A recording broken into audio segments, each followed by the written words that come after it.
So, having a family post-transplant, what's your thoughts around that?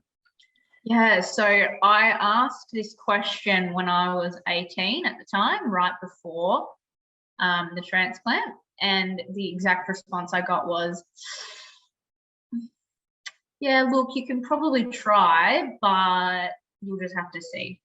So for the last 9 years, that was the only information that I had, Right. which is on me. I should have asked, but it's one of those uncomfortable questions, especially when you're sitting in the room when you're 18 with your mum and dad, like, do you really want to be thinking about babies? And I wasn't even probably thinking about babies at that time. And so the last 9 years, that was always such an anxiety that I had. Like I potentially won't be able to have children. So when people would ask me, I would always say, you know, they've said I can maybe try, but it might not happen for me.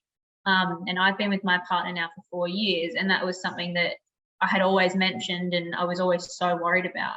And it did create this big anxious problem for me because it was something that I knew was going to be an issue. Like I knew it was never going to be smooth sailings. And it wasn't until about 2 weeks ago when I went to my first Melbourne renal appointment and I asked, again, I said, you know, what's the situation for having children? Like, how does this work? And she was like, oh, it'll be completely fine. We'll need to do a couple of tests and we'll just monitor you and we'll phase you off of one of your medicines, but it'll be completely fine. You'll be just like the rest of the population. And I was blown away. I was so relieved and I was so annoyed at myself for not asking this question sooner, so that I could have avoided 9 years of worrying about it and 3 years with my partner of worrying him about it.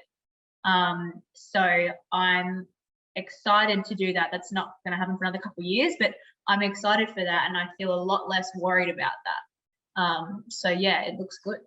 It's probably a good tip to keep checking because yeah, things change. Yeah. Well, that's great. Yeah.